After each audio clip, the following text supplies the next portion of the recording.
Am I the a-hole for telling my wife's friend that her taste in men is the reason she's a single mom? I, 29 male, have known my wife, 30 female, and her best friend Jess, 29 female, since we were all 11. We attended middle and high school together, but I wasn't in their social circles at all. I was always one of the sort of nerdy, awkward kids, and the two of them were both very popular. My wife in particular was extremely popular because she was, and still is, extremely beautiful, kind, and intelligent. She was even our student body president and valedictorian. Jess was also very pretty, and I even had a tiny crush on her back then, and similarly popular, and they've been best friends since kindergarten. My wife and I started dating our senior year of high school after we were paired together to complete a project in one of our classes. We realized that we got along really well, and she asked me out, and I definitely wasn't saying no to her. But Jess, from the very start, did not respect our relationship and firmly believed that my wife could do much better. She has, in a decade plus since, consistently told that my wife is out of my league, that I was lucky she settled for me so young, and that my wife belongs with a more attractive and successful man. Now, I'm the first one to admit that my wife is out of my league. She's far more attractive, makes more money, and is just generally an amazing human being. But hearing it so often doesn't exactly feel good. Jess also has tried to convince my wife to cheat on me multiple times, and has even tried to set her up with other men because she doesn't approve of my wife and I being the only partners either of us have ever had. Jess has a daughter, 5 female, whose father bailed on her and raises her as a single mom. Jess actually dropped out of med school to raise her daughter once she realized the father was not going to be in the picture. My wife and I absolutely love her daughter and love having her over. Jess had a date on Saturday night, so she left her daughter with us for the night and came to pick her up on Sunday and stayed for lunch. As I was preparing lunch for everyone and her daughter was playing in the yard, Jess and my wife were talking about her date. Jess was going on and on about how attractive the guy was, how good he was in bed, and all of the details. But I just ignored it. Jess then looked to me and said, "You're lucky you locked her down when you were so young," before she knew that there was better out there, and then turned to my wife and offered to give the guy her number in case she wanted to try him out. I got really angry at that point, so I just said, "I doubt you know anything about better, because your taste in men is why you're a single mom, and not a doctor right now." Both of them just stared at me in shock, and then Jess called me an a-hole and left quickly with her daughter. My wife has been upset with me since, so I have to ask, am I the a-hole? Edit. I just wanted to point out that my wife acknowledges that what Jess said was inappropriate, but thinks that what I said was unnecessarily cruel. It was always Jess's dream to be a doctor like her dad, especially after her dad passed away, and now that's probably never going to happen. Jess has said this to me before, so I was aware of it, and my wife thinks it was uncalled for to press on something that's so clearly a pressure point for her. Jess also frequently bemoans the pains of being a single mom, and about how all of the guys she goes out with ghost her as soon as she mentions her daughter. This is mainly why my wife is upset with me, because she thinks I purposely hurt Jess, while Jess's comments are a joke and aren't meant to hurt my feelings, which is probably mostly true. Now for the comments. Not the a-hole. Your wife is the biggest a-hole. She's allowed Jess to talk down to you for years and done nothing. You deserve better. You are out of her league. Jess is obviously an a-hole for treating you like crap and trying to get your wife to see other men for years. She should be banned from the house. I wouldn't say my wife's done absolutely nothing. I mean, she has told Jess that her comments are inappropriate before. But I honestly think my wife has a hard time standing up to Jess in general. Not even just about me, but Jess also says inappropriate things about my wife. And my wife still doesn't say much. Nothing and not much aren't very far apart in my book. This has been going on for years and should have been stopped already. She's offering your wife phone numbers. She tells her you aren't worthy of her. She's a home wrecker, always has been. Your wife needs to set her straight. My wife has been upset with me since. That's BS treatment from her. Your wife owes you a huge apology and needs to cut contact with Jess. Put your foot down. Not the a-hole. And your wife should not be allowing Jess to disrespect you, especially in your own home. I think you should lay some ground rules out for your wife about how Jess treats you and what you are willing or not willing to tolerate. Jess is very much the a-hole here, but your wife is a close second for not stepping in. Yeah, I think that's necessary. Part of the reason why I feel so strongly about this is because we recently found out that my wife is pregnant, though we haven't told anyone yet. So Jess doesn't know that my wife wants to make Jess the godmother. I personally don't want my kid to be raised by someone who thinks so lowly of one of the parents, but maybe that's just me. Not the a-hole. Why is your wife still friends with someone who constantly puts her husband down and encourages her to cheat at every opportunity? Honestly, I think you're the only one in this situation who isn't an a-hole. Jess is one for obvious reasons. I doubt I have to explain them. Your wife is one for not shutting that nonsense down long ago. But your reaction is justified. You've endured Jess's remarks for years. It's understandable that you finally snapped. Honestly, Jess isn't even particularly nice to my wife either. She's always making inappropriate comments. I didn't include this in the post because I didn't really feel like it was relevant. But my wife told Jess about the crush I had on her when we were younger. And Jess always tell my wife how she could have had me if she wanted, and that she's lucky I never tried to take your man. She even said this in front of both mine and my wife's parents. I seriously don't get her. Good Lord, this woman just gets worse and worse. I think she's actually trying to start drama between you and your wife. She's a turd stirrer for sure. Next story. Am I the a-hole for opting out of my best friend's wedding because they didn't invite my girlfriend? My 28 male childhood best friend Brad, 28 male, is getting married in late May to Vicky, 26 female. A week ago on Easter, I received his wedding invite which only listed my name but not my girlfriend Mary, 28 female. For context, Brad, Mary and I have known each other since high school. We were in the same friend group.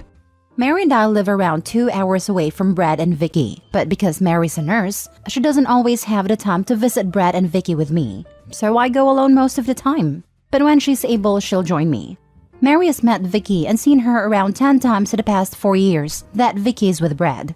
Mary and I have been together for 6 years total, and we do plan on getting engaged and married once we are financially settled. So, I asked Brad if Mary is invited and they just forgot to mention her name. To which he replied that Vicky is very strict about some rules. And in order to cut down costs, she's enforcing a no ring, no bring rule for the wedding.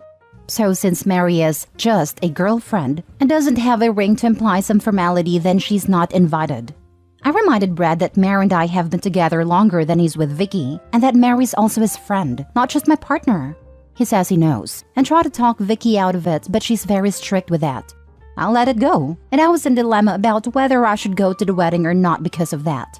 Mary told me she's not happy about the situation, but that I should go to avoid more drama, so I called them to tell them I'll attend. Vicky picked up the phone and said she's sorry about making me uncomfortable by not inviting Mary, but these are the rules. I said I respect the rules. I'm not necessarily happy about it though. She then, for some reason, started being harsh about how Mary and I are not in a serious enough relationship if, after knowing each other for so long and being together for 6 years, we are not engaged yet, and joked that, after all, you never know what tomorrow brings, and that I could break up with Mary anytime since we haven't shown any signs of true commitment. I confronted her and told her that is not her place to validate Mary and I's relationship, and that it's really low of her to use a dumb rule just to shame and micromanage long-term couples who, for whatever reason, haven't gotten married yet. I said I'll pass after all and not attend the wedding. She and Brad said I'm disrespecting them and their choices by choosing Mary over their wedding day, and I said I don't care. Keep your rules, and I'll keep my relationship because it's more important than any exclusive rules that only exist in order to shame people. I've been receiving a lot of backlash from other friends for that choice since, who said I'm an a-hole for being so bitter about something so small. But to me it's not small. They invalidated Mary and our relationship. Not the a-hole. What a stupid rule. And stupid in this instance for many specific reasons. First of all, Mary and Brad were in the same high school friend group, so it could easily be argued that she could be invited purely based on being his friend and totally independent of her relationship with you. Second, using marriage as a barometer of commitment is insane. So by Bride's logic, if cousin Chad gets drunk in Vegas and marries the girl he's been dating for 2 weeks, she would get an invite, while your girlfriend of 6 years would not? That is so dumb. And to top all this off, you were initially willing to let it go and just come anyhow, but then Bride had to double down and insult your relationship to your face. That just sucks. Groom needs to step up and be a good friend and tell Bride she's being ridiculous. I really tried to look past so much stuff and go to the wedding just to honor my friend. I was willing to let go of the fact that Brad didn't even invite Mary not as my girlfriend, but as his friend. They are friends for God's sake. The fact that she's in a relationship with me now doesn't change the fact that we are friends. It is like Vicky wanted to rub it in my face about the no ring, no bring thing, and how insignificant my relationship with Mary is to her. I'd bet $100 that Vicky doesn't like Mary, and that's the real underlying issue here. When someone comes up with a BS rationale like this, it is usually hiding a darker reason. It's often also to show power and dominance. Weddings are a fantastic time to see what people are made of. Here are a few red flags that typically pop up. Many tyrants who override all decisions made by their spouse. I don't consider their mate at all. Responsibility shirkers who try to get out of doing any work. Freeloaders who try to get free stuff for minimal effort. Backstabbers trying to use the occasion to get even for stuff they don't dare address in real life. Typical from the families and bridal parties. False witnesses and people who never intend to stay true to their wedding vows. Attention hogs who try to make the process and party all about themselves, etc., etc., etc. I've known people like Vicky who get engaged and suddenly look down on anyone who isn't engaged or married, no matter how long a couple has been together. I had an acquaintance who banned all single people from her wedding, even though her fiancé was planning to have several single friends in his wedding party. Some of them had partners for years. The bride said to me that married people shouldn't be around single people. The last time I saw that couple, they were arguing about her rules for their wedding. It's super silly. Last story. Am I the a-hole for supposedly lying about having a son? Everyone involved here is in their late 20s to 30s. So last Christmas, my wife and I threw a Christmas party. A friend of mine I've known half my life, Rick, asked the day before if I could invite a few friends, which we thought was a bit inconvenient but agreed. One of these friends, Mila, brought a little boy with her, could not have been much older than 5. This was not a party for children, and I wish someone would have told me first that a child would be coming, for my wife and I would have advised against it. At a party, Mila's son played up a lot, and at one point was having a full-on tantrum while Mila was in the bathroom.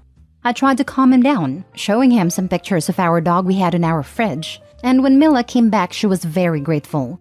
She asked me if I had any children, and I told her I had a 7-year-old. We spoke briefly about our sons, and then she and her son went out to the garden where most of the guests were. The problem is that, in 2021 we lost my son. It was heartbreaking for me and my wife, and not something I wanted to divulge to a stranger. My wife and I still consider ourselves parents, and I would have thought that me being a parent might have been reassuring for her. However, Rick has since begun dating Mila, and has wanted to introduce her to our friends again. The topic of our Christmas party and our brief exchange in the kitchen came up when Rick informed Mila that my son had been dead for over a year. Mila now considers me to be a liar and untrustworthy and is not interested in seeing me again as she thought we had bonded over our sons. And Rick is annoyed he had to be the one to tell her about my dead son and demand I apologize to Mila for misleading her, which my wife finds insulting. On one hand, I do not think I did anything wrong. She was a stranger to me, and I doubted I would ever see her again. But I know this is causing tension in their relationship, and I do not wish to make Rick's life worse. So I am wondering if I should just apologize to keep them both happy. Am I the a-hole? Now for the comments. Not the a-hole. Your wife is right. This is insulting. You don't owe anyone an explanation or apology. You are not obligated to divulge the death of your young son to anyone. Ever. Thank you so much for your comment. Your friend Rick is an a-hole. Some stories/secrets aren't ours to tell. His girlfriend Mila is also an a-hole. She clearly needs to reevaluate herself for getting mad and expecting an apology for something that doesn't concern her.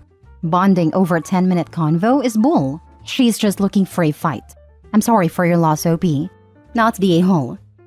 I think Rick is an a-hole, but not for telling her. This woman became a big part of his life, so he expected for her to spend a lot of time around OP and his wife.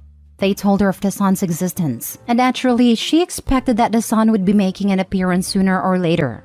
I think telling her beforehand, so she's not constantly brought up their deceased child, or asking to see him was the best thing to do, rather than OP to admit the truth over a double date or a barbecue. He's an a-hole for not immediately kicking this woman to the curb when she heard his friend lost a child and her first thought was, how dare he lie to me, and not how devastating for him.